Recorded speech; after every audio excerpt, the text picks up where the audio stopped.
The GX-85 is my micro four thirds camera of choice for dental photography right now. What we're going to do is start with the GX-85. I've plugged in the Olympus 60mm macro lens. That's the one I recommend, 60mm. Okay, so the first thing I'm going to do is hit the menu button right here. Okay, and we're going to go ahead and reset the camera. Now, I'm doing this as if if you've owned the camera before. This is a way to kind of walk through and power wash it, if you will, if you get yourself into trouble. So we're going to hit the reset button right there. Do you want to reset your drive mode? Yes. Okay, and then it's going to ask you if you want to reset your facial profile, recognition and profile. Just hit yes. Okay. And then reset setup custom settings. Yes. We're just going to reset everything. We're going to blow everything out. It actually leaves a couple things, but let's start by going back up to we're going to go through menu by menu in this camera for setting it up now that it's new in the box. When you first get the camera, you're going to actually see it's on the clocks. It'll ask you for a time, hopefully. You're going to go ahead and enter the time in. That's kind of self-explanatory, and then hit set. Okay? We're going to go up menu by menu with the settings that we need to do to set up this camera for dental photography. First one is to hit the camera, and on screen 1 you'll see photo style. So the photo style you want to pick is actually natural. Hit set.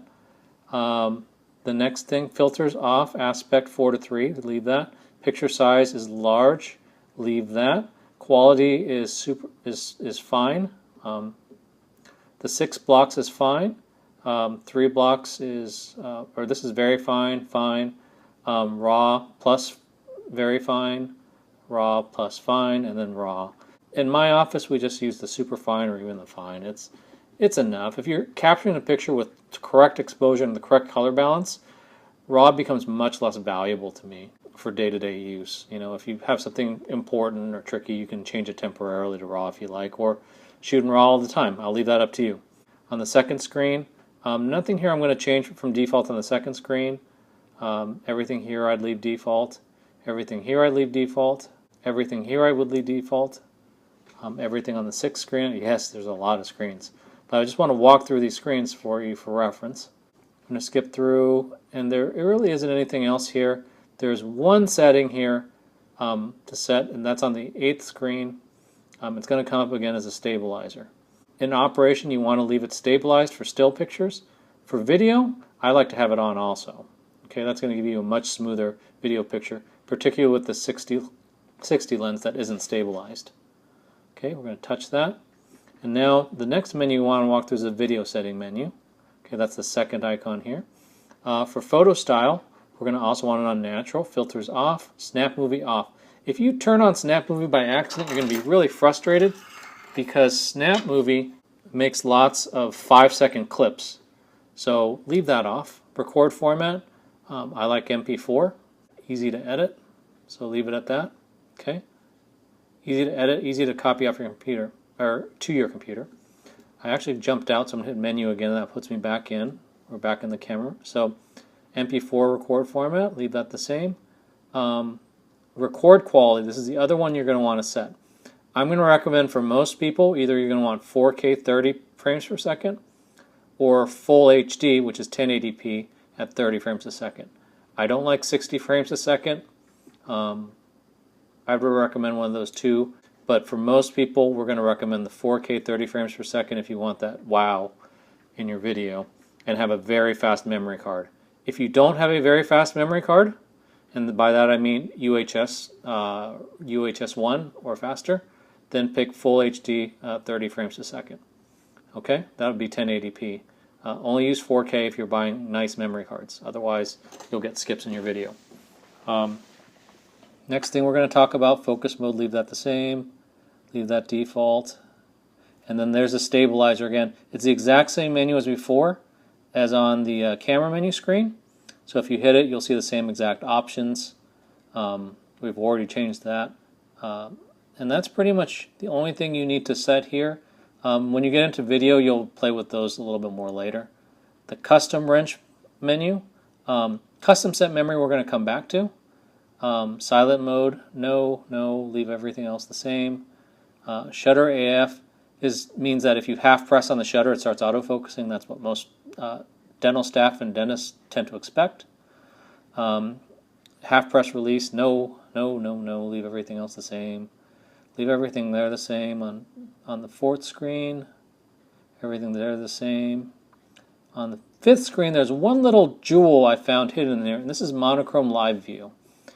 Now, this one is going to be optional, but if you do a lot of aesthetic dentistry, and especially if you do shade taking, this is a really cool trick. If you turn it on, whenever you aim at something, everything is in black and white. The viewfinder is black and white, but your picture will still be color.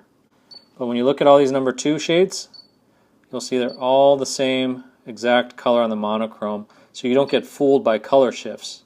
That's really nice when you're taking shades. You can hold this in monochrome live view in front of your patient's teeth. Shooting your shade tabs, aiming in black and white, you'll instantly be able to tell values so much better. That's an option for you if you want to turn that on, or if you want to leave it off for more traditional color view. I like it on. You'll see when you play back your pictures, they'll still be in color. Constant preview, leave that off. Exposure meter, you can leave that on. Dial guide, you can leave that on. Most of these you can leave the same. Yeah, there's not much here I would change. Other than that, nope.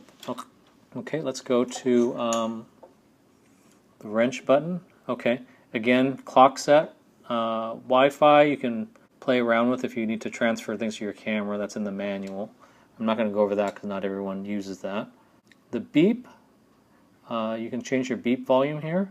I like a little bit more subdued beep, but you can decide for yourself. If you want the default loud beep, that's okay too.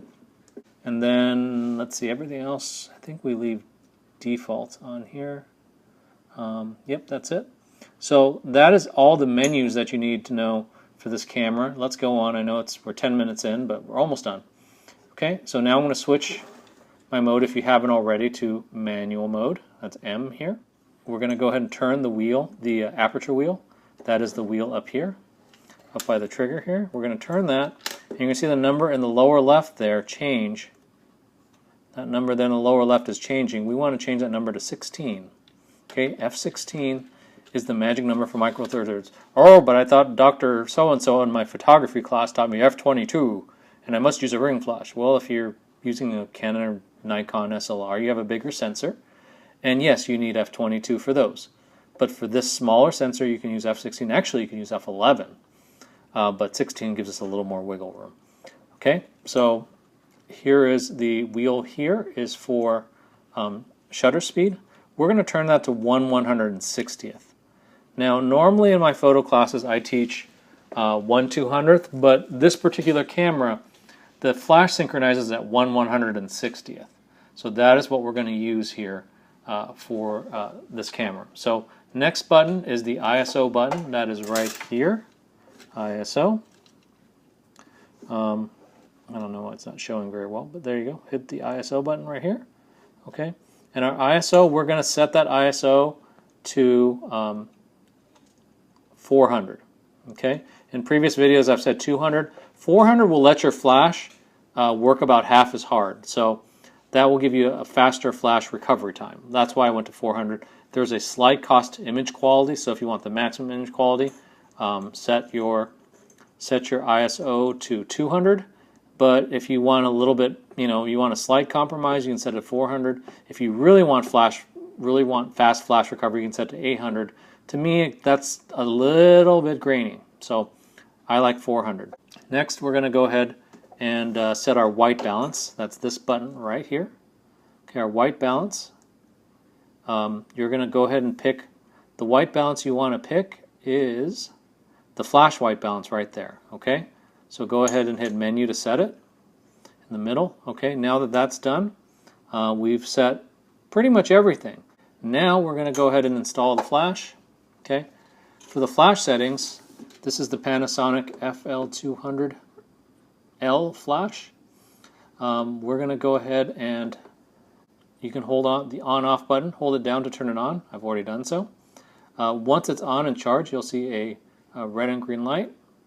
Then we'll go ahead and have the TTL on there, and then this dial here set to TTL, this is set to 0, and we're ready to install it on the camera. Insert the flash in all the way that it will go, and then lock it down, okay? One other thing that I've added to the shopping list is a USB double docking charger. This is how I'm able to charge the camera when I'm at the operatory.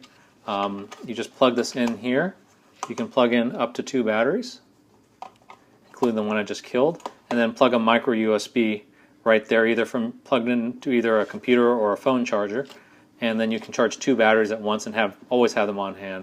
Kind of offsets the short battery life that this camera does have as a slight liability. So there you have it. The very last thing I need to do is record these settings so that you have them permanently recorded for the ease of your staff. So you're going to hit menu here, and then you're going to pick the custom menu right there. Okay, custom monkey wrench. Then you're going to go up to the first screen, custom set memory, screen 1. Hit that, and then pick C1. Okay, and then it'll say override current camera settings with custom set 1. Okay, and we've completed it.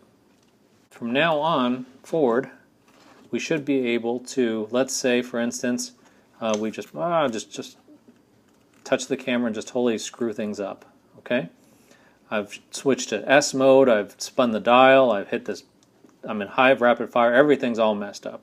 Let's go ahead and turn the dial to C and watch what happens. All my settings are correct again. That's why I like this camera. This is the lowest priced camera in the entire US market that has a C mode on it, and that alone is worth buying it for, not to mention the fast autofocus and all the other goodies. So IA mode for headshots, C mode for dental shots. That's all you need to remember. This is Vu. Thank you for watching, and I hope this helps.